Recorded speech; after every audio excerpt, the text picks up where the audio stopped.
आपका बेटा कब से यहाँ पे रह रहा है, क्या है? वही इसमें मैसेज है जब से रह रहा वो, उसके 15-20 दिन से बाद से। मैं आता भी नहीं था, मैं क्या नाम है यहाँ पर आता नहीं हूँ, कभी कभी आ ही नहीं यहाँ पर, जब से वो रहने आया यहाँ पर आए नहीं। वैसे मैं दरगाह पे आता रहता था। अब पहले शादी हो गई थी, 2 बेटे वो मेरे पास रहते हैं। ये लाना भी चालू कर दिया था इसकी माँ की ब्लड कैंसर है। माँ इसकी बोली भाई मुझसे होता नहीं है, तू अपने बच्चों को ले जा, तूने शादी कर ली अपनी मर्जी से। हाँ, दूसरी शादी करके लाए झांसी से। हम अब पत्नी मालूम नहीं, यहीं पर ही रह रहे थे दोनों। अभी ये 4-5 दिन पहले गया था अपनी पत्नी को लेने, लेके आया झांसी से जी। हाँ, बच्चे की मुझे नहीं मालूम है, सिर्फ कह के गया था मैं आ रहा हूँ 4-5 दिन लगेंगे मुझे। वहाँ से जब उसके बाद दुकान पे आऊँगा, दुकान को पहुँचा बृहस्पतिवार को दोपहर को। फिर दोपहर के बाद में इनने बृहस्पति को करा, शुक्र को करा, शनिचर को करा, संडे को करा काम। संडे को दोपहर को पहुँचा ये, सोमवार को कल पहुँचा नहीं है ये। पत्नी इसी के संग है, मुझे नहीं मालूम है सर, वाकई नहीं मालूम है। मैं तो आते नहीं हूँ, आप बस्ती वालों से पूछ लो, मैं आते ही नहीं हूँ।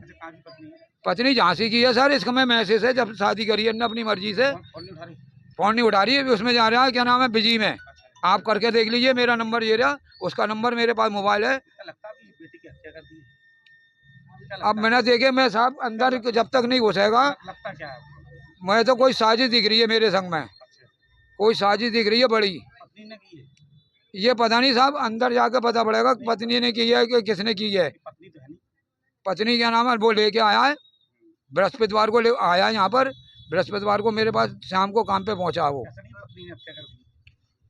अब मैं साहब बिना देखे कैसे कह सकता हूँ। अब उन्होंने लव मैरिज करा तो इसमें तो कुछ ना कुछ मोहब्बत तो होगी, हमने तो कोई मना नहीं करी।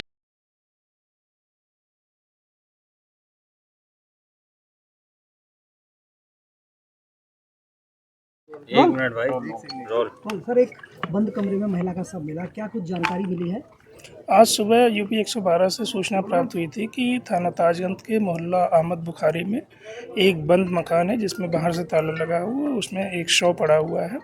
सूचना के आधार पर तत्काल एसीपी ताज सुरक्षा और इंस्पेक्टर ताजगंज के द्वारा जो है फील्ड यूनिट के साथ घटनास्थल का निरीक्षण किया गया। ताला खुलवा करके देखा गया तो अंदर एक महिला का शव मिला जिसके सर पे चोट के निशान हैं। महिला का पति फरार है। महिला के पति का नाम फरहान है और उक्त महिला से फरहान के द्वारा प्रेम विवाह किया गया था। महिला झांसी की निवासी है। शव का पंचायतनामा भर के पोस्टमार्टम की कार्रवाई हेतु मोर्चरी भेजा जा रहा है। तहरीर प्राप्त नहीं हुई, तहरीर के आधार पर अभियोग पंजीकृत करके अन्य आवश्यक वैधानिक कार्रवाई की जाएगी। प्रथम दृष्टया लगता है फरहान ने ही हत्या करके उसके बाद फरार हो गया। अभी जब तक इन्वेस्टिगेशन में कोई तथ्य प्रकाश में नहीं आया था, इस पर अंतिम रूप से कुछ कहना उचित नहीं होगा। फरहान ने दूसरी शादी की? हाँ, ये फरहान की दूसरी शादी है।